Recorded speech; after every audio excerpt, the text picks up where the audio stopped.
Transaction A problem number, illustration number 3, page number 66.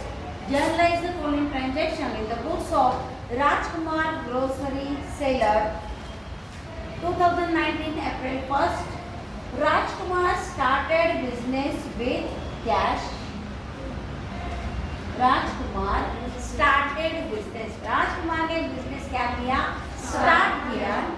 इसका मतलब राजकुमार is the proprietor. कौन है वो? प्रोप्राइटर है। स्टार्ट करके उसने बिजनेस में, हम अपने आप को क्या समझते हैं, बिजनेस समझते हैं, क्योंकि बिजनेस के अकाउंट्स लिखे जाते हैं तो अपने पॉइंट ऑफ व्यू से अपने को क्या करना है, लिखना है। इसलिए हम बिजनेस अपने आप को मानकर क्या समझेंगे, हमारे पास क्या हुआ, कैश आई है। कैश जो है वो हमारे पास आई है। कितनी कैश है? 2 लाख रुपीस की कैश। किसने लगाएंगे? प्रोप्राइटर। वो बाद में देखते हैं, एक एक देखेंगे। एंड बिल्डिंग, उसने बिल्डिंग भी क्या की है, बिजनेस में लगाई है। वो कितने की है? 2 लाख। समझ में आ रहा है? This cash of ₹2 lakh and building of ₹2 lakh is invested by the proprietor into his own business and that thing is called capital. इसी को क्या बोलते हैं? कैपिटल बोलते हैं। मतलब प्रोप्राइटर बिजनेस में जो लगाता है वो कैपिटल होता है। तो क्या लगाया उसने? कैश लगाई एंड बिल्डिंग लगाई, तो ये क्या हो गया? कैपिटल। तो दोनों कितना है? 2 लाख कितना हो गया? 4 लाख। तो 4 लाख रुपीस उसने टोटल बिजनेस में इन्वेस्ट किए, मतलब ये हो गया कैपिटल। ऐसे समझ में? आगे बोल रहे हैं borrowed loan from Rakesh. Rakesh जो है इस व्यक्ति से उसने लोन लिया है, उधारी पर पैसा लिया। कितना? 50,000। 50,000 रुपए उसने राकेश से लेकर बिजनेस में लगाए हैं। ये कैश बोल रहे हैं, मतलब बिजनेस में और कैश आ गए। बिजनेस में क्या हो गए? और कैश आ गए। पहले ये उसकी खुद की है, ये लोन लेकर लगाई है। समझ में आ रहा है? यहाँ तक समझ में आया? पक्का? 4 चीजें तुम्हारे सामने हैं। उसने कैश लगाई 2 लाख, बिल्डिंग लाया 2 लाख, इसका मतलब उसका कैपिटल हो गया 4 लाख। राकेश से लोन लेके 50,000 रुपए उसने ऑल्सो बिजनेस में क्या हो गए, लगाया। ये जो यहाँ ट्रांजेक्शन दिया है उसको हमने यहाँ एक्सप्लेन किया है, ट्रांजेक्शन। अब इसको हम क्या करेंगे, एंट्री में डालकर फिर लिखेंगे। अब हमको एंट्री की तरफ जाना है, तो हम ये दो बार कैश में लिखना है। अपने को क्या करना है, इसको कंबाइन करना है। टोटल हमारे पास कैश आ गई, बिजनेस के पास कैश क्या हो गई है, आ गई है। कैश आप जानते हैं रियल अकाउंट है, रियल अकाउंट होता है डेबिट और कम स्कीम। क्या कम स्कीम है? कैश। क्या कम स्कीम है? कैश। इसलिए कैश को क्या करना है, डेबिट देना है। कितने का? 2,50,000 का। आप बाद में लिखेंगे cash account debit. Total cash हमारे पास आई 2,50,000, हमने डेबिट में उसको लिख दिया। ऐसा समझ में? ये हो गया। ऑल्सो बिल्डिंग में हमारे पास क्या हो गई है, आई है। बिजनेस आया, बिल्डिंग आई है, मतलब बिजनेस के लिए उसने बिल्डिंग क्या की है, अलॉट की है प्रोप्राइटर ने। तो ये भी क्या है, रियल अकाउंट है। सेम नियम, डेबिट और कम सेम। क्या हमारे पास आया है बिल्डिंग, इसलिए अपन बिल्डिंग को भी क्या करेंगे, डेबिट देंगे। बिल्डिंग को भी दे रहे हैं डेबिट। कितने की बिल्डिंग है? 2 लाख की। 2 लाख हमने डाल। उसके बाद है कैपिटल। कैपिटल जो है वो कितना है 4, क्योंकि ये एंड ये तो कैपिटल जो है तो कैपिटल का गिवर कौन है? Proprietor. Proprietor is the giver of this capital, बराबर है, ये गिवर है एंड प्रोप्राइटर पर्सनल अकाउंट है एंड नियम कहता है क्रेडिट द गिवर, इसलिए अपन क्रेडिट देंगे किसको? कैपिटल को क्रेडिट देंगे टू कैपिटल अकाउंट। यानी कितने का कैपिटल है? 2 लाख का है, तो डाल दिया। सेम इसके लिए ये 50,000 किसने दिए? राकेश ने दिए, मतलब Rakesh is the giver of this cash. इसका गिवर कौन है? राकेश है। राकेश पर्सनल अकाउंट है एंड नियम कहता है क्रेडिट द गिवर, गिवर को क्रेडिट दो। गिवर कौन है? राकेश, तो राकेश को क्या करो? क्रेडिट दो। इसका मतलब टू राकेश लोन अकाउंट। कितना लोन है उसका? 50,000 उसका क्या है? लोन। समझ में आ रहा है? अकाउंट्स में ये जो देखते हैं हम इसको double entry book keeping system ऐसा कहते हैं। इसका मतलब दो इफेक्ट होते हैं, डेबिट एंड क्रेडिट, एंड दोनों इफेक्ट सेम अमाउंट उसमें होनी चाहिए। ये देखो हो गए 4,50,000, ये भी हो गए 4,50,000। समझ में आ रहा है? तो पहले इसे अपने को बाकायदा रफ में ढंग से अच्छे से एक्सप्लेन करना है अपनी समझ के लिए, आए समझ में, और फिर उसको एंट्री के अनुसार क्या करना है उसमें डालकर फिर जर्नल एंट्री अपने को करनी है। ये रफ वर्क है, ये फेयर वर्क, आ रहा है समझ में?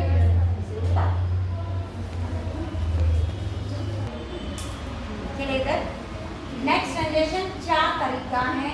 डिपॉजिटेड कैश इनटू देना बैंक ऑफ इंडिया। समझो ये कैश है, हम कौन है? बिजनेस है। ये क्या है? कैश है। ये कैश हमने बिजनेस से उठाई और क्या करी? बैंक में डिपॉजिट। ये कैश क्या की? बैंक में डिपॉजिट। अब कैश कहाँ गई? बोलते जाओ, कैश कहाँ गई? बैंक में गई। क्या गई? कैश गई।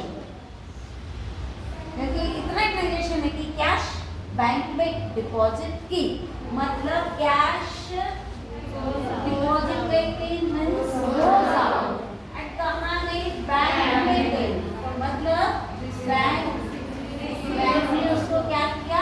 रिसीव किया। कम सिन नहीं लिख सकते क्योंकि कम सिन रियल अकाउंट के लिए होता है, बैंक रियल अकाउंट नहीं है। बैंक क्या है? पर्सनल अकाउंट है। तो इसलिए यहाँ थिंकिंग क्या होगा? कम सिन क्या नहीं होगा? Bank is the receiver. समझ में आ रहा है? बैंक रिसीवर है, बैंक पर्सनल अकाउंट है, तो नियम क्या है? Debit receiver. रिसीवर को डेबिट दो। तो रिसीवर तो आपको दिख रहा है इधर कौन है? रिसीवर बैंक है, इसलिए क्लियर कट बैंक को क्या देना होगा? डेबिट देना होगा। कैश बैंक में चली गई, गोज आउट है, कैश रियल अकाउंट है, नियम बोलता है क्रेडिट व्हाट गोज आउट। जो गोज आउट है इसे क्रेडिट दो। गोज आउट क्या है? कैश है, इसलिए ऑब्वियसली कैश को क्या देना होगा? क्रेडिट देना होगा। तुम्हारे सामने दिख रहा है bank account debit to cash account. अभी आपको इससे लिखना आना चाहिए। समझ में आ रहा है? ये जो आपको रफ वर्क सामने दिख रहा है उसी को आपको एंट्री में लिखना आना चाहिए बेटा, वहां देखे। और ये पूरा प्रॉब्लम मैं आपको यहाँ लिखवाऊंगी, लेकिन इसके बाद ये मैं यहाँ कुछ नहीं लिखाऊंगी। इसके आधार पर आपको क्या करना होगा? ये देख के लिखना होगा। ठीक है, चलिए लिखिए 4 तारीख बैंक अकाउंट डेबिट 50,000 है।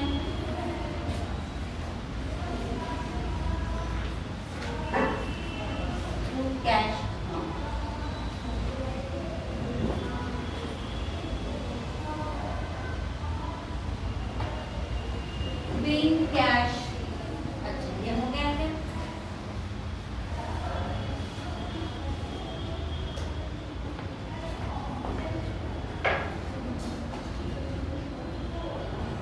कैश डिपॉजिटेड इनटू बैंक लिखा तो भी ठीक, नहीं लिखा तो भी ठीक, क्योंकि डिपॉजिट हमेशा बैंक में तो किया जाता है, इसलिए इट इज अंडरस्टूड कि वहाँ बैंक होगा शब्द।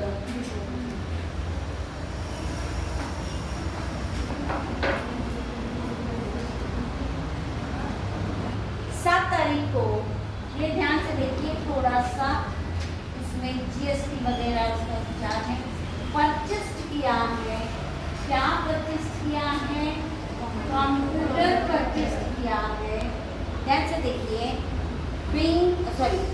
परचेस कंप्यूटर फ्रॉम ब्रिजेश, मतलब पार्टी का नाम दिया है। इसका मतलब तुरंत ये मन में मत पकड़ो कि पार्टी का नाम है इसलिए क्रेडिट ट्रांजैक्शन है, आगे पूरा ट्रांजैक्शन पढ़ना चाहिए। ऐसा समझ में कि ब्रिजेश से परचेस किया है, 30,000 का कंप्यूटर है, 18% जीएसटी उसमें है, एंड बोला है उन्होंने आगे पेड बाय चेक, चेक से पैसा दिया है। जब उन्होंने पैसा दिया है बोला है तो पार्टी का नाम का हमें कोई मतलब नहीं।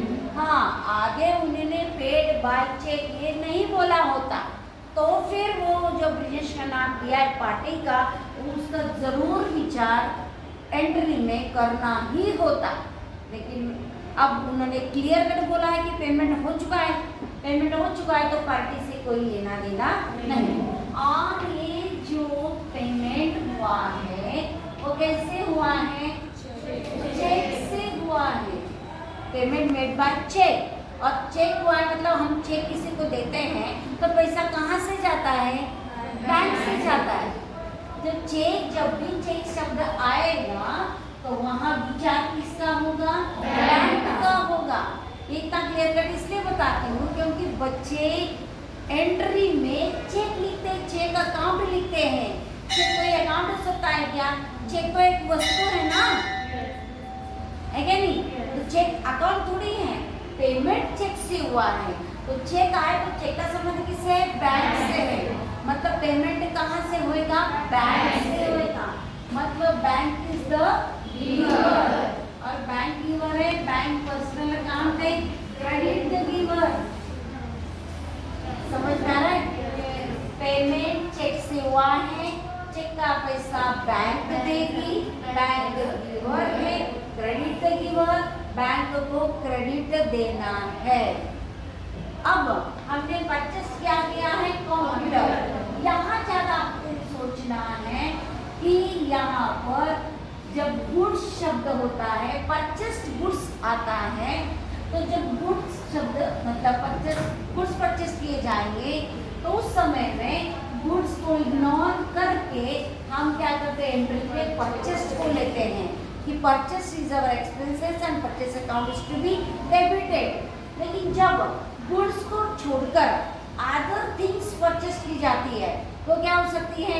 एसेट्स होते हैं। मतलब जैसे आप कंप्यूटर खरीदा है, कंप्यूटर भी तो एसेट है, बराबर है? फर्नीचर खरीदा, बिल्डिंग खरीदा, मशीनरी खरीदी और कोई चीज़ें खरीदी है तो वो चीज़ें क्या हो जाती हैं?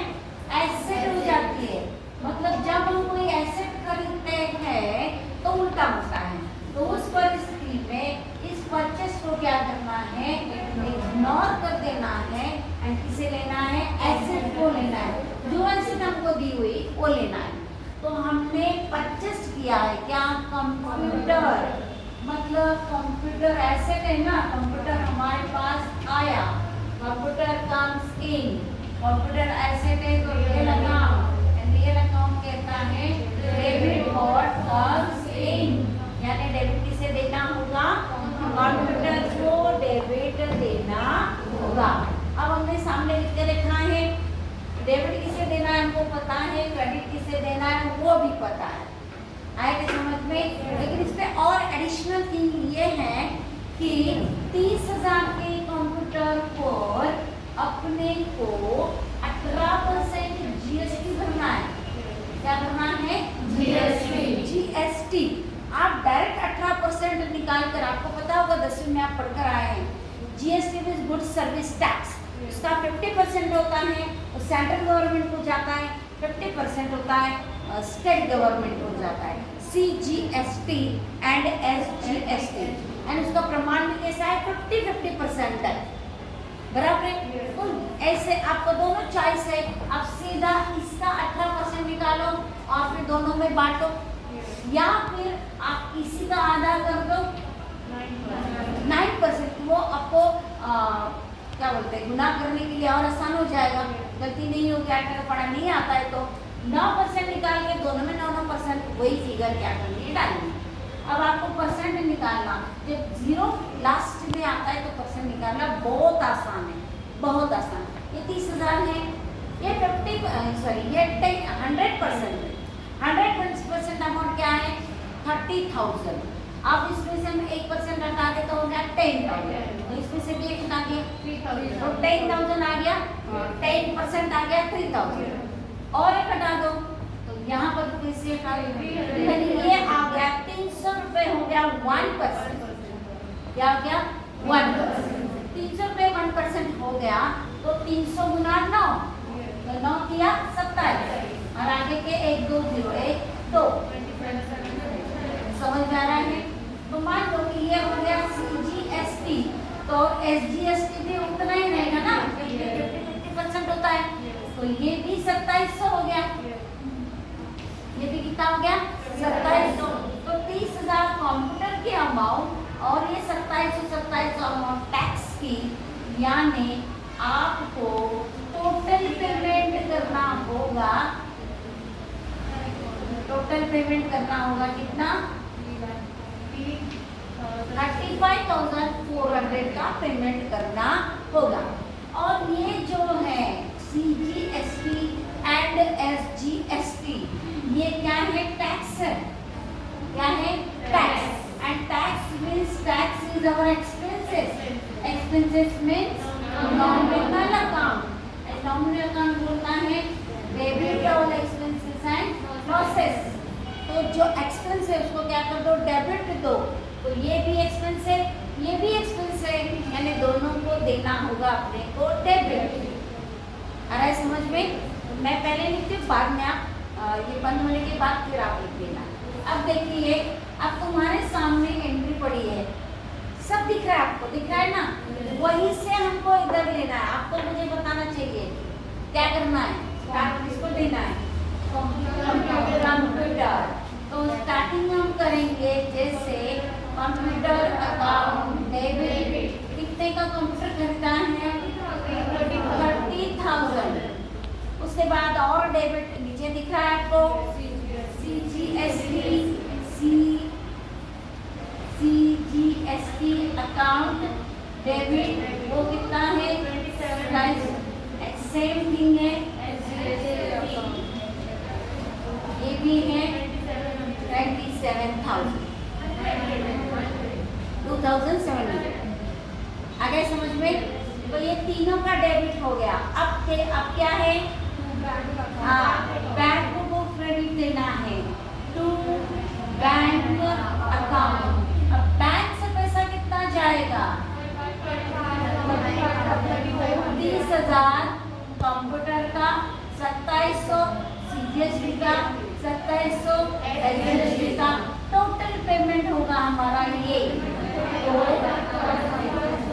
इतना पैसा हमारा बैंक से क्या होगा गोज आउट चला जाएगा, इसलिए इतने से हमें क्या करना होगा क्रेडिट देना होगा। Okay, GST an amount paid by check, amount paid by check, very easy, ध्यान देना। करेक्ट, चलो पेन बंद करके ध्यान देना चाहिए। आगे अगला ट्रांजैक्शन है, उन्होंने इतने शब्द बोला है कैश सेल्स। क्या बोला है कैश सेल्स। कई बार आज तक का अनुभव हमारा है कि बच्चे कैश सेल मतलब कैश बेची। किसी बच्चे ने मुझे कभी पूछा भी था मिस कैश बेचिए, तो बोले बेटा कैश कैसे बेचते हैं, मान लो मेरे पास है 100 रुपये है, चल मैं 100 रुपये बेचने बैठू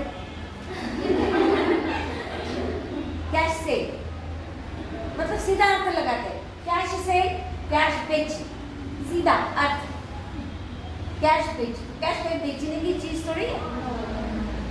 तो कभी भी सीधा अर्थ नहीं होता है, उसके अंतर्गत अर्थ होता है, अंतर्भूत अर्थ होता है, वो समझना है। कैश सेल का सीधा मतलब है कि गुड्स सोल्ड फॉर कैश। मतलब क्या हो गया? Goods sold for cash. पक्का जब यहाँ से इतना ही शब्द आएगा ना, इसका सीधा मतलब है क्या बेचा है तुमने? गुड्स बेचे। क्योंकि तुमने एसेट बेची होती तो एसेट का नाम देना पड़ता ना। तो तुमने क्या बेचा है एसेट में? फर्नीचर बेचा, मशीन बेची, बिल्डिंग बेची, क्या बेचा है? तो उसका नाम देना जरूरी है। लेकिन यहाँ पर ओनली सेल का मतलब है sale is the income of trader, income of manufacturer. And trader और मैन्युफैक्चरर जो बेचता है वो क्या होता है? गुड्स होता है। जो गुड्स की परिभाषा हमने देखी थी, याद है? गुड्स की परिभाषा में क्या देखा था? Any commodity in which the trader trades, कि जिसमें वो ट्रेडर ट्रेड करता है, डीलिंग करता है, व्यापार करता है। मैं ये चीज बेच रही हूँ तो ये चीज मेरे लिए क्या हो गई? गुड्स हो गई। मैं पैन बेच रही हूँ तो पैन मेरे लिए गुड्स हो गया। समझ में आ रहा है? जब इन्होंने ओनली सेल शब्द का इस्तेमाल किया है, मतलब किसका सेल हो रहा है? गुड्स का हो रहा है। फिर वो गुड्स जो भी है उसका, जिसकी दुकान होगी, कपड़ा की दुकान होगी तो कपड़ा उसके लिए गुड्स होगा। एक बात ध्यान में रखना, cash sales means goods sold for cash. समझ में आया? तो माल सेल किया है, और कैसे सेल किया है? कैश में। तो सेल करने के बाद कस्टमर ने हमको क्या किया? पैसा दिया। मतलब हमारे पास कैश कम्स इन, और अभी आप जानते हैं debit what comes in. Cash हमारे पास आई, हम क्या करेंगे? कैश को डेबिट दे देंगे। ऐसा समझ में? एंड सेल जो है, सेल से हमें क्या मिलता है? इनकम मिलता है। जितना सेल ट्रेडर ज्यादा करेगा उतना उसको इनकम ज्यादा होगा। तो ये इनकम मतलब नॉमिनल अकाउंट है। नॉमिनल अकाउंट का नियम है credit all incomes and gains. Income को क्रेडिट दो तो इनकम क्या है? सेल। इसलिए सेल को क्या करना होगा? क्रेडिट देना होगा। अब तुम्हारे सामने है कैश डेबिट दिख रहा है, सेल्स क्रेडिट दिख रहा है। अब लिखो सोल्ड किया है। क्या सोल्ड किया है? गुड्स। समझ में आ रहा है? कैसे सोल्ड किया? क्रेडिट में बोला है उन्होंने। तो क्रेडिट में बोला है तो पार्टी का नाम बहुत जरूरी है एंट्री के लिए। तो उन्होंने पार्टी का नाम क्या बोला है? गणेश। इसको सोल्ड किया है, गणेश को सोल्ड। पहले अपन एंट्री देखते हैं, फिर अपन ट्रेड डिस्काउंट का देखेंगे। अरे समझ में? गुड्स सोल्ड किए तो एंट्री में अपन सोल्ड नहीं लेते, सेल्स लेते हैं, इसलिए मैंने सेल्स लिखा। सेल करते हो अभी हमने देखा है, sale is the income source of any businessman. किसी का भी इनकम सोर्स होता है सेल। तो सेल मतलब नॉमिनल अकाउंट, और नॉमिनल अकाउंट कहता है credit for incomes and gain. तो सेल को क्या देना है? क्रेडिट देना है। क्या देना है? क्रेडिट। अच्छा, तो क्रेडिट हो गया, फिक्स हो गया क्रेडिट। अब ये माल कैसे बेचा है? क्रेडिट में बेचा है। कैसे बेचा है? क्रेडिट। किससे बेचा है? गणेश। मतलब ये माल जो गुड्स है वो किसके पास गए? गणेश के पास गए। सीधा मामला है। इसका मतलब गणेश कौन हो गया? Receiver. Ganesh is the receiver of that goods. Personal account में नियम है डेबिट रिसीवर, अपन गणेश को क्या कर देंगे? डेबिट दे देंगे। यहाँ ऊपर नीचे दिख रहा है, लेकिन लिखते समय अपने को हमेशा फर्स्ट क्या लिखना होता है? फर्स्ट इफेक्ट डेबिट का होता है, सेकंड इफेक्ट क्रेडिट का होता है। यहाँ कैसे भी देखिए, समझ में आता है? लिखते समय सावधानी बरतनी है। ये तो फिक्स हो गया, आपको पता चल गया कि डेबिट देना है गणेश को, क्रेडिट देना है सेल्स को। अब हम कि क्या कहा है उन्होंने, 10,000 के गुड्स है, कितने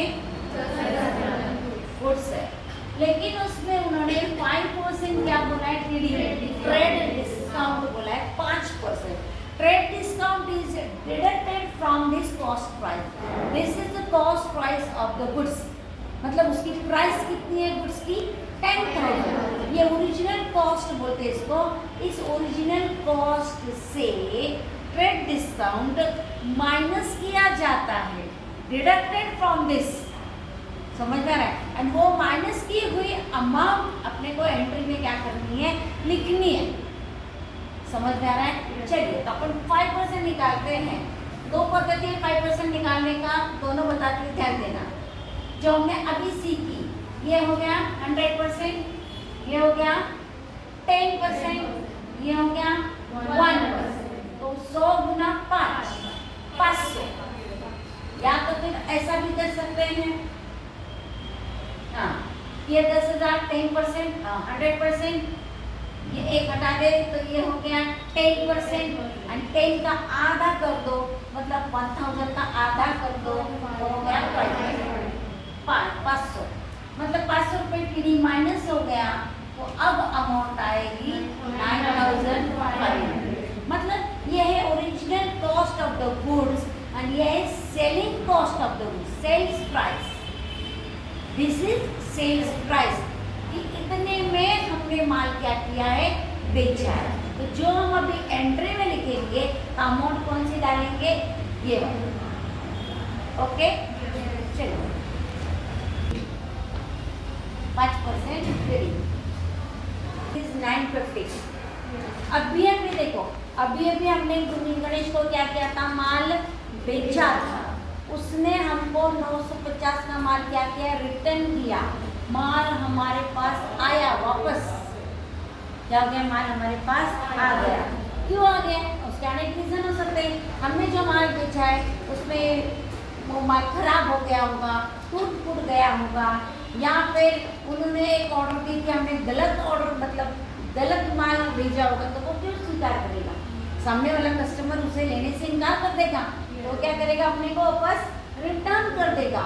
तो इस चीज को अकाउंट्स में 2 प्रकार के नाम से बोला जाता है। एक तो उसको सीधा सेल्स रिटर्न बोलते हैं, जो आप अभी समझेंगे। अभी हमने गणेश को माल बेचा, मतलब क्या किया, सेल किया, और उसने हमको क्या किया, रिटर्न किया है, सेल्स रिटर्न, मतलब सेल किया हुआ माल वापस आया, सीधा मतलब है इसका, सीधा आता है। और दूसरा इसको यही शब्द से इस्तेमाल करते हैं, रिटर्न। रिटर्न तो आप समझ ही रहे हैं, माल रिटर्न है। इनवर्ड बोलते हैं, इनवर्ड मतलब माल बेचा ना, बेचा मतलब माल गया था, अब वो माल वापस हमारे पास आया है। कैसे आया है, हमने खरीदा नहीं है, बेचा हुआ माल वापस आया है, मतलब रिटर्न होके आया है, इसलिए रिटर्न। आया मतलब इन, आया मतलब इनवर्ड, आ रहा है समझ में, रिटर्न इनवर्ड। हम ये ज़्यादा इस्तेमाल करते हैं ये वर्ड, क्योंकि इसको शॉर्टकट में लिखा जा सकता है। जैसे रिटर्न इनवर्ड में आप ओनली इतना लिखेंगे तो भी चलता है, लेकिन इसको शॉर्टकट नहीं कर सकते। इसको आप ऐसा यस एंड आर करेंगे नहीं, वो पद्धत नहीं है। ये लिखना होगा तो आपको पूरा लिखना होगा, सेल्स रिटर्न अकाउंट ऐसे लिखना होगा। इसको आप यूं लिख सकते हैं, तो दोनों में से कोई भी वर्ड का आप इस्तेमाल कर सकते हैं। समझ में आ रहा है, तो रिटर्न इनवर्ड, ठीक है। अब ये रिटर्न किसने किया है, गणेश ने किया है, मतलब ये माल भेजा है गणेश ने, यानी गणेश इज द कौन हो गया, गिवर हो गया। पर्सनल अकाउंट क्रेडिट गिवर आप जानते हैं ना। एंड ये माल हमारे पास क्या हो गया है, आया है। रिटर्न इनवर्ड, रिटर्न इनवर्ड क्या है, गुड्स है। गुड्स क्या है, प्रॉपर्टी, एसेट है, इसलिए कम्स इन। एंड आप जानते हैं डेबिट व्हाट कम्स इन, जो हमारे पास आया उसको डेबिट देना है, तो डेबिट अपन किसको देंगे, सेल्स रिटर्न अकाउंट डेबिट, या फिर return inward account debit.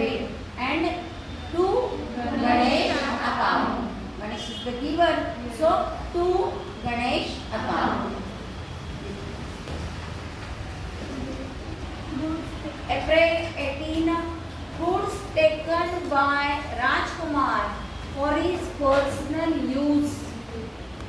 Personal use के लिए राजकुमार कौन है? प्रोप्राइटर है। वो गुड्स क्या किया है? ले गया, अपने घर में यूज करने के लिए ले गया। तो ये ड्राइंग की कंसेप्ट है। कंसेप्ट उस समय मैंने आपको कहा था टर्मिनोलॉजी में ध्यान देना, जब आप एक्चुअल अकाउंट चालू करेंगे तो इसकी मदद लगेगी। तो जब प्रोप्राइटर बिजनेस में इन्वेस्ट करता है, उसे कैपिटल बोलते हैं।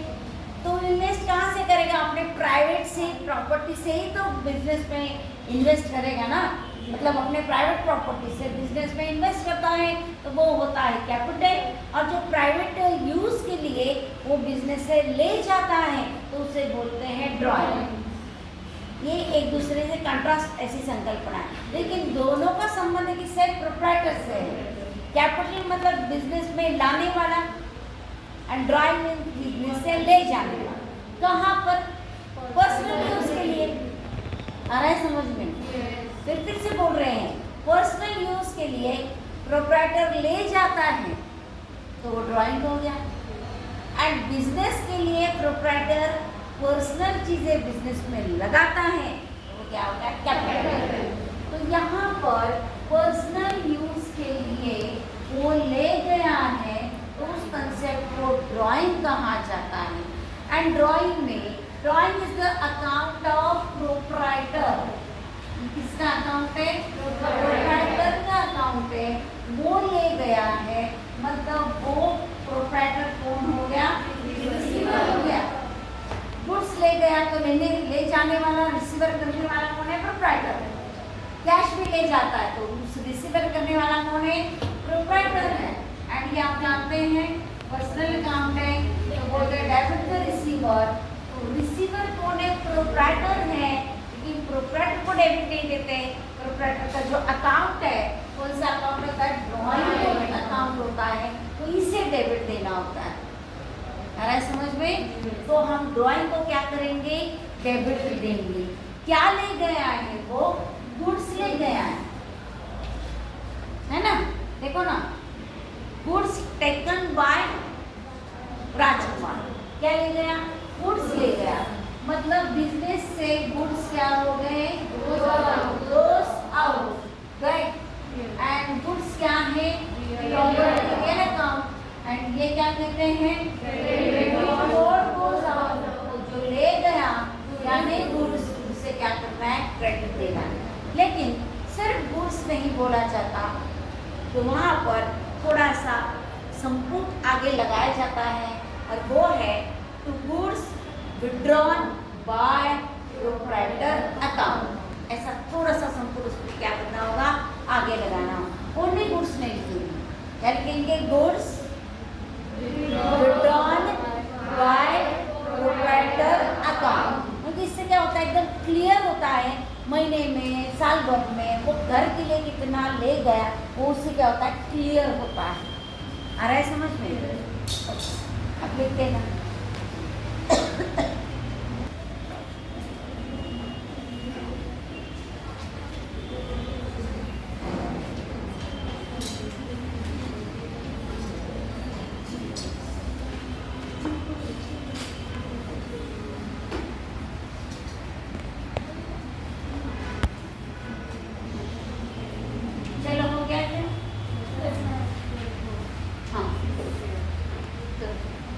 देखो next transaction 20 April, paid telephone charges and taxi fare. तो टेलीफोन चार्जेस है 500 एंड टैक्सी फेयर है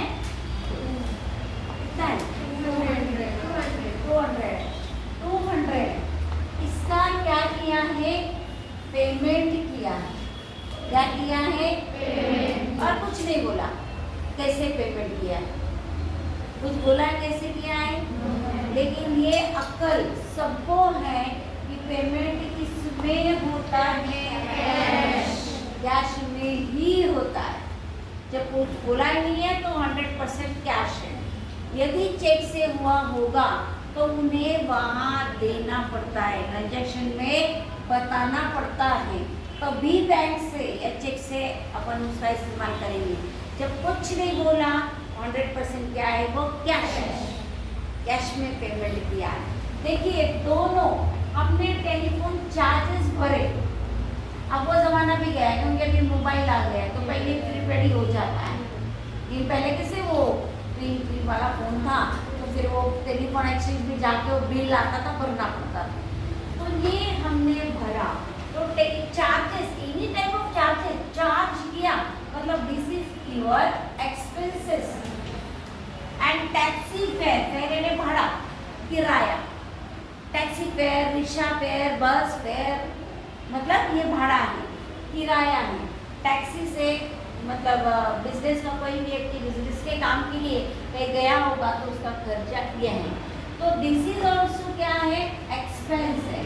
एंड एक्सपेंस से संबंधित अकाउंट, एक्सपेंस से संबंधित लिया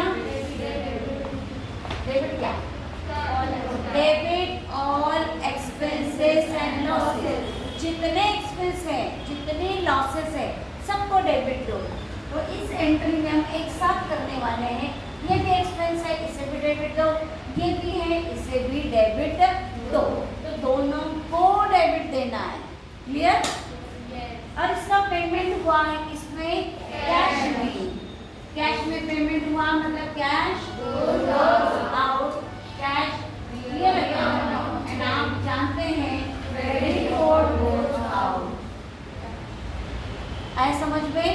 तो फिर एंट्री कैसे होगी, telephone charges account debit, telephone charges account debit, debit में कितना आएगा 500, टैक्सी फेयर अकाउंट डेबिट आएगा 200, टू कैश, कैश गई, कितनी गई, ये 500 और ये 200, 700, कितनी गई कैश 700। तो कैश के अकाउंट में कितने अमाउंट आ जाएगी, 700 अमाउंट आएगी। ये 500, ये 200, total amount goes from us 700। इस तरह का ट्रांजैक्शन है। ट्रांजैक्शन में देखिए, या देखने की जरूरत नहीं है, सामने देखिए। पेड ट्रांसपोर्ट चार्जेस 5000, क्या बोल रहे हैं, ट्रांसपोर्ट चार्जेस, ध्यान देंगे इधर, ट्रांसपोर्ट चार्जेस क्या किए हैं, पेड किए हैं। आप जानते ही हैं कि पेमेंट किसमें होता है, कैश में होता है। पेड शब्द नहीं आएगा, एक क्रिया है। लोग मैं बार बार इसलिए बोल रहे हैं क्योंकि लोग करते हैं paid account debit, paid account credit. Paid ये समझने के लिए, पेड मतलब पेमेंट किया, पैसा दिया, क्या दिया तो पैसा दिया, कैश इंपॉर्टेंट है, ये नहीं समझ में आ रहा है? चलिए देखिए, transport charges, any type of charges, कोई अपन चार्ज करते हैं, क्या करते हैं, चार्ज करते हैं, समझ में आता है? मतलब वो चार्जेस हमारे लिए क्या होता है, एक्सपेंस होता है। समझ में आ रहा है? मोबाइल चार्जेस, टेलीफोन चार्जेस और भी कई प्रकार के चार्जेस होते हैं, समझ में आ रहा है? तो चार्ज करना मतलब उतने पैसे देने होते हैं, that is our expenses. Expenses means nominal account, and nominal account कहता है debit all expenses and losses. तो एक्सपेंस क्या है, टेलीफोन चार्जेस एक्सपेंसेस है, इसलिए इसको क्या देना होगा, आपको डेबिट देना होगा। आ रहा है समझ में? एंड हम किस में पेमेंट कर रहे हैं, कैश में कर रहे हैं, पेमेंट कर रहे हैं, मतलब कैश क्या हो गई, गोज आउट। कैश कौन सा अकाउंट है, रियल, और नियम में क्रेडिट व्हाट गोज आउट, तो जो गोज आउट है उसे क्या करना है, क्रेडिट देना है, यानी कैश को देना होगा क्रेडिट। इतना पता हो गया? अब हमको देखना है, वो बोल रहे हैं 5% जीएसटी उसके भरना है, जीएसटी कितना बोल रहे हैं, 5%। तो इसका मैंने आपको कितना है, वो 5000 है, 5000 अमाउंट है, क्या अमाउंट है 5000, तो इस पर 5% निकाल कर फिर आधा आधा कर दो, या फिर इसी का आधा करके दोनों को बांट दो। लेकिन इधर 5 का आधा करना, परसेंटेज निकालना आपको कठिन हो जाएगा, 2.5% निकालना। इससे बेटर है या 5% निकालो और फिर आधा आधा बांट दो। तो देखिए इधर ये अमाउंट हो गई 100%, ओके। एक जीरो हटा दो तो हो गया 10%। कितना हो गया 10%, और 10% कितना है 500, समझा। फिर 10 का कर देंगे आधा, ये समझा। कितना परसेंट निकालना है अपने को 5% निकालना है, तो ये 10% कितना हो गया 500, बराबर है। तो 10% के लिए 500, तो 5% के लिए कितना हो गया, इससे आधा, आधा कितना हो गया 250। अब ये हो गया 5% जीएसटी, लेकिन ये 5% जीएसटी अपने को और आधा आधा करके सीजीएसटी एंड एसजीएसटी में क्या करना होगा, बांटना होगा, क्योंकि सीजीएसटी यानी सेंट्रल गवर्नमेंट, एसजीएसटी यानी स्टेट गवर्नमेंट। आ रहा है समझ में। तो ये 5% हमने निकाला 250 रुपए, ये टोटल जीएसटी हो गया टोटल।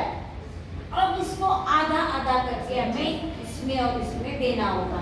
तो इसका आधा होता है 125, 125 हो गया जीएसटी, 125 हो गया एसजीएसटी। है समझ में। एंड ये क्या है, ये है टैक्स, क्या है टैक्स, और हम पेमेंट कर रहे हैं, मतलब हम कौन है, कस्टमर। एंड कोई भी टैक्स ऑलवेज कौन पे करता है, कस्टमर पे करता है। हमने पे किया मतलब हम कस्टमर है, मतलब हमने पे किया है, हम पे करते हैं, और हमारे लिए ये क्या हो गया, एक्सपेंस हो गया। Expense means nominal account, and nominal account कहता है debit all expenses and losses. समझ में आ रहा है। जो एक्सपेंस है, लॉसेस है, उसको क्या कर दो, डेबिट दो, ऐसा नॉमिनल अकाउंट कहता है। अब तुम्हारे सामने है डेबिट किसे देना है एंड क्रेडिट किसे देना है। अब हम इसकी एंट्री करेंगे। देखो एंट्री, पहला डेबिट किसको देना है, इससे। ये कौन है, transport charges account debit. Transport charges कितने हैं, 5000, कितने हैं 5000। अरे समझ में। अब हमको टैक्स को देना है डेबिट, ये टैक्स को, ये टैक्स को। अरे समझ में। लेकिन डेबिट में होगा तो उसके पीछे आपको शब्द लगाना है इनपुट। क्या शब्द लगाना है, input. Input CGST account debit. CGST कितना है इनपुट का 125, same input GST account debit, वो कितना है 125। और अब हमें देना है कैश को क्रेडिट। कैश को क्रेडिट देते हैं तो टू कैश अकाउंट। कितनी कैश पे करनी है, 5000 रुपए ट्रांसपोर्ट चार्जेस देने हैं, एंड ये 250 रुपए टैक्स देना है, यानी टोटल हमको कैश देनी होगी 5250। ये हमको पेमेंट करना होगा, मतलब ये हमारी पूरी एंट्री हो जाएगी। समझ में आ रहा है, समझा। अब उतार ठीक है। पेड किया है, क्या पेड किया है, ऑडिट फी। कैसे भरिए, चेक से। ऑडिट फी क्या होता है, ऑडिट फी मतलब जैसे रोज के जो ट्रांजैक्शंस होते हैं, वो ट्रांजैक्शन की एंट्री अपने बिजनेस में जो अकाउंटेंट होता है वो एंट्री करता रहता है, दिन भर एंट्री करता रहता है। ट्रांजैक्शन होते रहेंगे, एंट्री होती रहेगी। समझ में आ रहा है, समझता है। साल भर, मतलब रोज की रोज एंट्री होती है, साल भर एंट्रीज होती है, साल के एंड में, और उसका पोस्टिंग भी होता रहता है। अगला टॉपिक हमको देखना है लेजर, वो पोस्टिंग वाला, वो भी पोस्टिंग होता रहता है। और साल के एंड में उसका क्या बनाते हैं, बैलेंस शीट बनाते हैं, ट्रायल बैलेंस बनाते हैं। जैसे साल भर बोर्ड पेपर देते रहते हैं, कुछ ना कुछ देते हैं ना, परीक्षाएं देते हैं, होमवर्क देते हैं, प्रोजेक्ट देते रहते हैं, और साल के एंड में उन सबको मिलाकर क्या बनता है, रिजल्ट बनता है। ऐसे ही बिजनेस में ट्रांजेक्शन एंटर होते रहेंगे, लास्ट में उसका फाइनल अकाउंट बनता है। फाइनल अकाउंट ये तुम्हारा क्या है, बिजनेस का रिपोर्ट कार्ड है, बराबर। और वो रिपोर्ट कार्ड, वो फाइनल अकाउंट एंड तुम्हारे सभी बुक्स ऑफ अकाउंट्स, सभी बुक्स ऑफ अकाउंट्स में journal, ledger, subsidy books, cash book, सब books, all types of books, सब के सब बुक जो होते हैं ऑथोराइज्ड यानी अधिकृत ऑडिटर द्वारा चेक करवाया जाता है। जैसे सीए चार्टर्ड अकाउंटेंट को बोलते हैं, वो लोग उसको चेक करते हैं, उसको उनमें उनको कोई मिस्टेक दिखी तो वो अपने को बताते हैं, वो करेक्ट कराते हैं, समझ में आ रहा है, और उनका सेटिस्फैक्शन होता है तो फिर उसके बाद वो हमको clearance means all types of books of accounts are clear, ऐसा सर्टिफिकेट वो हमको देते हैं। फिर आगे हम बिजनेस चलाने के लिए लायबल माने जाते हैं। उन्होंने कोई शंका उठाई और कोई गड़बड़ गोंधड़ उसमें मिला तो तुम्हें क्लियरेंस सर्टिफिकेट नहीं मिलता है, तुम्हें वो सब क्लियर करना पड़ता है। नहीं क्लियर करना चाहे तो कोर्ट में भी मामला जा सकता है, समझ में आ रहा है। तो ये जो हर साल करना पड़ता है, हर साल के एंड में बुक्स ऑफ अकाउंट्स चेक करवाने पड़ते हैं। तो ये लोग जो चेक करते हैं ऑडिटर, उन्हें उस काम का जो मुबदला दिया जाता है, जो रेम्यूनरेशन दिया जाता है, उसे कहते हैं ऑडिट फीस। डॉक्टर के पास जाते हैं तो वो हमको चेक करते हैं, प्रिस्क्रिप्शन देते हैं, दवा देते हैं, तो हम उनको फीस नहीं देते हैं क्या? ट्यूशन में जाते हैं तो हम फीस देते हैं। ऐसे ऑडिटर से चेक करवाते हैं तो उन्हें अपन फीस देते हैं। तो कोई भी फीस होने दो, उतना तो दिमाग अपने को कि फीस दे रहे, फीस किसी को दे रहे मतलब उससे हम सेवा ले रहे हैं, बिना सेवा लिए बगैर फीस थोड़ी दी जाती है। तो फीस दे रहे हैं मतलब any type of fees is our expenses. Expenses means nominal account, and nominal account कहता है debit all expenses and losses. जो एक्सपेंस लॉस है उसको डेबिट दो, बराबर है। और कैसे दिया है, चेक दिया है अपन ने क्या दिया है, चेक दिया है। चेक दिया है मतलब पक्का ये पैसा कहाँ से जाएगा, बैंक से जाएगा। मतलब उस ऑडिटर को पैसा कौन देगी, बैंक देगी। बैंक देगी तो bank is the giver and rule है क्रेडिट द गिवर। तो बैंक को क्या दिया जाएगा, क्रेडिट दिया जाएगा। अब दोनों आपके सामने हैं, डेबिट किसे देना है, क्रेडिट किसे देना है, आप इसे देखकर लिखेंगे, किताब में भी नहीं देखेंगे। अगर आपको लिखना आ रहा है ना, क्या लिखेंगे, audit fees account debit to bank account, ऐसे लिखते हैं ना? yes. ऐसे लिखते हैं कि नहीं? yes.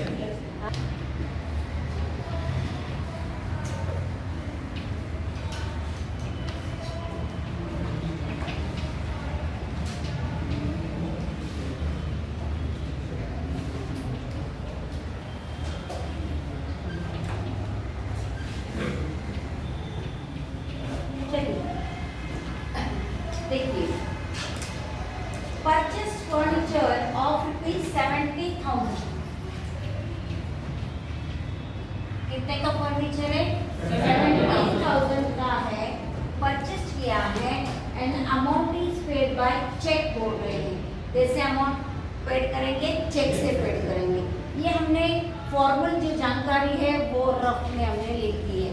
अभी भी हमने आपको कहा था जब एसेट परचेस की जाएगी, क्या परचेस की जाएगी, एसेट, तब परचेस को क्या करना है, इग्नोर कर देना है एंड एसेट को लेना है। फर्नीचर हमने खरीदा मतलब फर्नीचर हमारे पास आ गया, कम्स इन, और आप जानते हैं डेबिट बॉट कम्स इन, जो कम्स इन है उसे क्या करना है, डेबिट देना है। तो अपन फर्नीचर को डेबिट दे देंगे। पेड किया है, चेक से पेड किया है, चेक का पैसा कौन देती है? बैंक देती है। मतलब बैंक कौन हो गई? गिवर। गोस टू नहीं, गोस टू कम्स इन ये रियल अकाउंट के बारे में। Real account mean asset, property. Bank कोई एसेट प्रॉपर्टी नहीं है, बैंक पर्सनल अकाउंट है, इसलिए बैंक कौन हो गई? गिवर। पैसा कौन देती है? बैंक अपने अकाउंट से देती है, बैंक गिवर है। एंड इसका नियम है क्रेडिट द गिवर। नियम क्या है? Credit the giver. अब तुम्हारे सामने दो चीजें तो क्लियर हो गई हैं। फर्नीचर हमारे पास आया, फर्नीचर को डेबिट देंगे, बैंक पैसा देगी, इसलिए बैंक को क्रेडिट देंगे। आधा काम हो गया है, आधा अभी बाकी है। 70,000 का फर्नीचर हमने खरीदा है और वो कह रहे हैं 12% उसमें क्या करना है? अपने को जीएसटी भरना है। कितना भरना है? जीएसटी। तो अपन इसका आधा करके भी कर सकते हैं, कैसे चाहिए? आधा करें तो हो गया 6%। चलिए 6% निकाल देते हैं। ये हो गया 100%, दिख रहा है ना? एक जीरो हो गया 10%, और एक जीरो हटा दो, हो गया 1%। 700 हो गया। और अपने को 6% निकालना है, तो 6 गुना 7 तो कितना हो गया? 42। एंड ये 1 2 2 जीरो, समझा ना? तो 6% हो गया। ये हो गया CGST एंड सेम इतना ही होगा SGST। जो अपन एक बार दो बार थोड़े निकालना है। 6% तो दूसरी बार भी 6% तो नहीं आएगा, बराबर है? अब देखो ये कितना हो गया? 78,400। इतना पैसा बैंक को क्या करना होगा? हमें देना, बैंक देगी। इतना फर्नीचर की प्राइस और इतनी दोनों मिलाकर किसकी प्राइस है? जीएसटी की प्राइस है। ये दोनों क्या है? टैक्स से। टैक्स बोले तो टैक्स क्या होता है? एक्सपेंस होता है। नॉमिनल अकाउंट क्या कहता है? डेबिट ऑल एक्सपेंसेस, यानी इन दोनों को क्या कर दो? दोनों को डेबिट दे दो।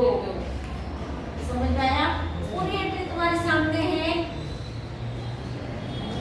विस्तारित रूप में तुम्हारे सामने है। अब तुमको उसको बाकायदा जैसे जर्नल एंट्री के फॉर्म में लिखना होता है, उस फॉर्म में लिखना है। क्या आप लिख सकते हैं या मैं बोर्ड पे दिखाऊंगी? कैसे लिखना है एक बार हम अपन चर्चा करते हैं। आप लिखेंगे फर्नीचर को मिलता है फर्नीचर अकाउंट डेबिट। कितने का फर्नीचर है? ये दोनों डेबिट है। CGST अकाउंट डेबिट ये 4,200, SGST अकाउंट डेबिट 4,200। उसके बाद सीधा आएगा क्रेडिट। बैंक को क्रेडिट देना है टू बैंक अकाउंट, और बैंक पैसा कितना पेड करेगी? ये 78,400। 70,000 फर्नीचर का एंड ये 8,400 हो गया टैक्स का। टोटल पेमेंट होगा ये। तो क्रेडिट में अमाउंट आएगी ये वाली। लिख सकते हैं? किताब में देख के नहीं लिखना है, सामने देखिए।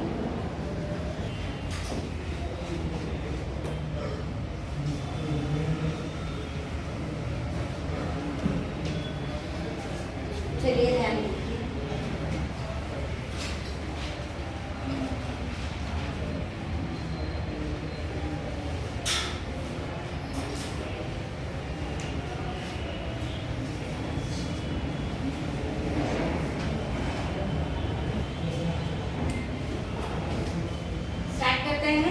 Next transaction sold motor car. क्या किया है? मोटर कार सेल के लिए बेचिए, बराबर? मोटर कार बेचिए तो सीधा मामला है, इसको बेच दिया गया, मतलब मोटर कार हमारे पास से चली गई। हमारे पास से क्या हो गई? चली गई है। एंड ये रियल अकाउंट है। Credit what goes out, credit दे दिया। समझ में आ रहा है? अब देखो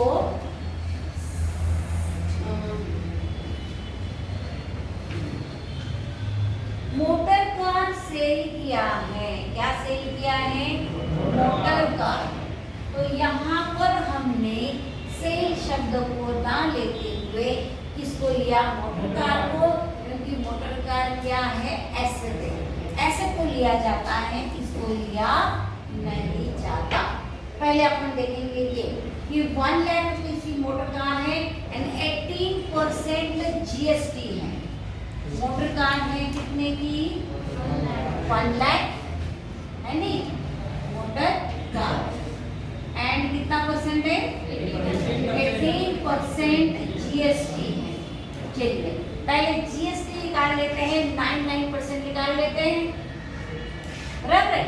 तो ये 100% है, ये हटा दो, ये हटा दो, तो हो गया 1% यानी 1000। तो 9% का कितना हो जाएगा? 9000। तो ये है CGST, ये है SGST। आ रहा है? समझ में आ रहा है? एंड अगला हमने वाक्य बोला है sales proceed credited to our account. अब ये बैंक अकाउंट है, अब ये इसका मतलब क्या हो गया? ये जो सेल प्रोसीड हुई है, उस सेल प्रोसीड की जो अमाउंट है क्रेडिटेड टू अवर अकाउंट, हमारे अकाउंट में क्रेडिट हो गई। देखो नॉर्मल कैश बुक में क्या होता है? कैश आई तो डेबिट, क्योंकि debit what comes in, cash गई तो credit, because credit what goes out. लेकिन बैंक का जो पासबुक होता है, किसने कभी देखा है? बैंक का पासबुक उल्टा होता है, रिवर्स होता है। जब पासबुक में पैसा जमा होता है तो वहाँ क्रेडिटेड लिखा जाता है। क्या लिखा जाता है? क्रेडिटेड। एंड जब पासबुक से पैसा कम होता है तो लिखा जाता है डेबिटेड। कैश बुक में उल्टा होता है, पासबुक में उल्टा होता है। समझ में आता है? कैश बुक में क्या होता है? पैसा जमा होता है तो डेबिटेड और जाता है तो क्रेडिटेड अपने बुक। लेकिन पासबुक में क्रेडिटेड का मतलब बैंक में पैसा जमा हो गया। जमा हो गया, बैंक में जमा हो गया। तो ये जो बैंक है वो उसकी कौन हो गई? रिसीवर हो गई। एंड नियम है डेबिट द रिसीवर, बैंक को दे देंगे डेबिट। यहाँ तक समझ में आया? मोटर कार बेची है, मोटर कार चली गई, credit what goes out, motor car को क्रेडिट, और पैसा कहाँ जमा हुआ है? बैंक में। So bank is the receiver, bank को डेबिट। समझ में आ रहा है? ये सेल प्रोसीड है, यानी इस पे हमने माल क्या किया है? बेचा है। जब हम माल मतलब कार बेची है तो पैसा किसके पास आया? हमारे पास, यानी कहाँ? बैंक में। बैंक में पैसा जमा हो गया, यानी बैंक अकाउंट डेबिट। लेकिन कितना जमा हो गया वो बात में अपन देखते हैं। फिर हमारे पास से मोटर कार चली गई, मोटर कार को हम दे रहे क्रेडिट। क्या दे रहे हैं? क्रेडिट दे रहे हैं। ये तो हमें पता है कि मोटर कार की प्राइस कितनी है? 1 लाख। तो अपन क्रेडिट में डाल देंगे कि मोटर कार हमारे पास से क्या हो गई? 1 लाख की चली गई। समझ में आ रहा है? समझ में आता है? मोटर कार बेची है। अब ये जो CGST है, जब हम खरीदते हैं, हम कस्टमर होते हैं, तो ये GST कस्टमर देता है, तो उसके लिए वो क्या होता है? एक्सपेंस होता है। लेकिन यहाँ पर हम कस्टमर नहीं हैं, हमने क्या किया है? मोटर कार बेची है, तो हम सेलर हो गए। हम कौन हो गए? सेलर हो गए। मतलब हमारे पास ये GST आएगा। हमारे पास क्या होगा? कस्टमर हमको देगा कि नहीं? 1 लाख रुपए भी देगा, साथ में 18,000 रुपए क्या देगा? टैक्स भी देगा। तो मैं यही बता रही बच्चों को कि ये सेलर के पास पैसा किसके रूप में आया? टैक्स के रूप में आया। किसके रूप में आया? भले उस टैक्स पर सेलर का कोई अधिकार है क्या? कोई अधिकार क्योंकि उसे वो उठाकर स्टेट गवर्नमेंट को एंड सेंट्रल गवर्नमेंट को भेजना पड़ता है। समझ में आ रहा है? इसलिए वो उसका भी प्रॉफिट नहीं है सेलर का, लेकिन टेम्पररीली, क्या बोल रहे हैं, टेम्पररीली अकाउंट्स क्लियर करने के लिए हमको उस टैक्स को क्या करना पड़ता है, क्रेडिट में। क्रेडिट की साइड कौन सी होती है, इनकम की। Credit all incomes and gains. समझ में आया? ये जो है ये इनकम है नहीं, लेकिन इनकम जैसा इसे टेम्पररीली ट्रीट करना पड़ता है, और इसलिए उसको हम क्या करेंगे, क्रेडिट में डालेंगे। जैसे 2 CGST एंड 2 SGST करके हम 9,000 इधर डाल देंगे। आ रहा है समझ में? फिर बाद में उनका जो भी क्राइटेरिया होता है, महीने में, साल में, जितना CGST SGST आता है, वो टोटल अमाउंट उठा के क्या करनी पड़ेगी, गवर्नमेंट को भेज देनी पड़ेगी। तो ये अकाउंट क्या हो जाएगा, क्लोज हो जाएगा। इसका एक भी पैसा उस सेलर को मिलता नहीं है। समझ में आया? लेकिन टेम्परेरी उसको अपन इनकम साइड में दिखाते हैं। कस्टमर के इसमें हम पक्का दिखाते हैं कि एक्सपेंस है, क्योंकि वो भरता है, लेकिन सेलर के लिए वो इनकम नहीं है, लेकिन ट्रीटमेंट के लिए उसको याद दिखाना होता है। फिर अब जो भी कस्टमर है उसने हमको, क्योंकि हमने सेल किया ना, उसने हमको कितना पैसा दिया होगा, ये 1 लाख और ये 9 18,000, यानी 1,18,000 रुपए उसने बैंक में क्या किए होंगे, हमारे अकाउंट पे भर दिए होंगे। समझ में? हमारे अकाउंट में इतना पैसा जमा होगा, इतने की कार जाएगी और इतना टैक्स हमारे पास आ रहा है। समझ में आया?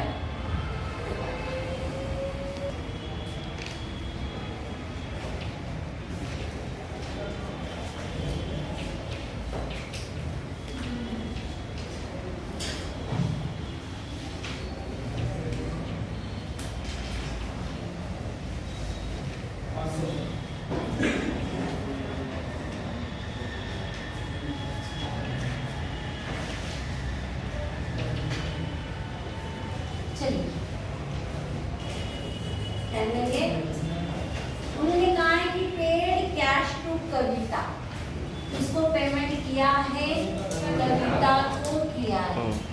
पेमेंट कैसे किया है, कैश में किया है। कितना किया है, 15,500। देखिए इसको क्लियर करते पहले, 15,500 का पेमेंट हुआ, कैश में पेमेंट हुआ, मतलब कैश हमारे पास से गई, यानी क्रेडिट व्हाट गोज आउट, गया ना, उतना पैसा गया तो उतने पैसे से अपन क्या करेंगे, कैश को क्रेडिट देंगे। चलो मैं तुरंत जर्नल एंट्री भी आपको लिखा के दिखाती हूँ। उधर मैंने डेबिट के लिए लाइन छोड़ दी है, मैं अब इसको लिख देती हूँ। क्या लिखती हूँ, टू कैश अकाउंट, कितना कैश का पेमेंट हुआ है, 15,500 का हो गया है, तो क्रेडिट कॉलम में मैंने डाल दिया। अब उन्होंने बोला है कि who allowed us discount of ₹500, जिसने मतलब किसने, कविता ने पेमेंट किसको किया है, कविता को किया है, तो उसने हमको 500 का डिस्काउंट दिया। डिस्काउंट किसने दिया, कविता ने दिया। किसको दिया, अस मतलब हमको दिया। तो हमको डिस्काउंट मिला है, क्या हुआ है, मिला है। तो डिस्काउंट हमें मिला, बताइए जो हमको डिस्काउंट मिलता है तो हमारा प्रॉफिट होता है कि लॉस होता है, प्रॉफिट है ना, प्रॉफिट है क्या नहीं। तो हमको डिस्काउंट मिला है तो हमारा क्या हो गया, प्रॉफिट हो गया, फायदा हो गया है। अरे समझ में? और इससे संबंधित अकाउंट कौन सा है, नॉमिनल अकाउंट है। एंड नॉमिनल अकाउंट कहता है credit what incomes and gain. इसको प्रॉफिट को वहाँ कौन सा शब्द इस्तेमाल किया है, गेन। तो जो इनकम गेन है उसे क्रेडिट दो। तो इनकम क्या है, डिस्काउंट, गेन है, उसको अपन क्रेडिट देंगे। तो हम यहाँ लिखेंगे टू डिस्काउंट अकाउंट, कितना डिस्काउंट मिला, 500। 500 डिस्काउंट मिला and the account of Kavita is completed.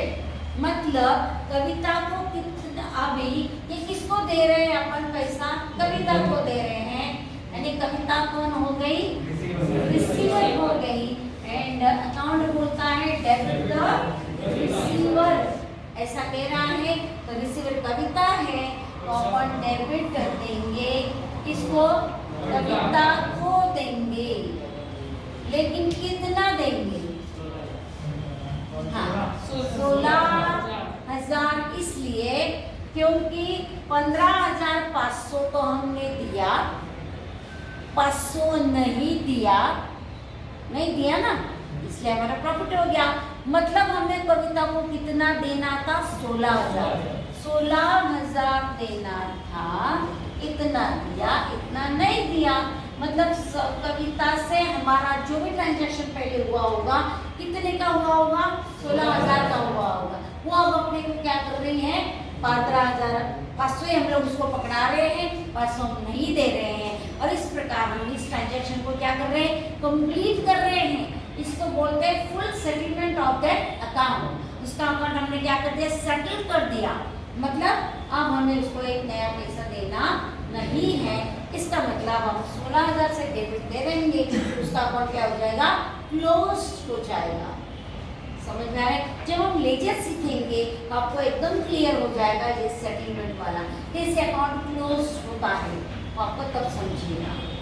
समझ में आ रहा है? समझा या नहीं?